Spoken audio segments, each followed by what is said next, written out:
দর্শক, সিটার দেখাবো আজকে। ইন্টারন্যাশনাল একটা সিটার দেখাবো।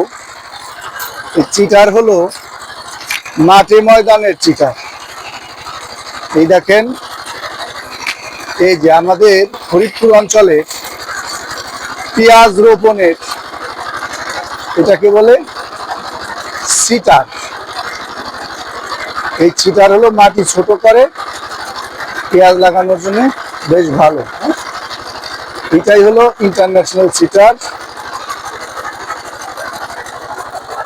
দেখেন,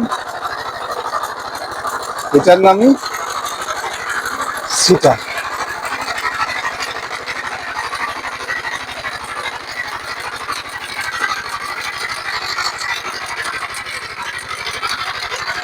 আল্লাহ হাফেজ। এই ছিল ইন্টারন্যাশনাল সিটার।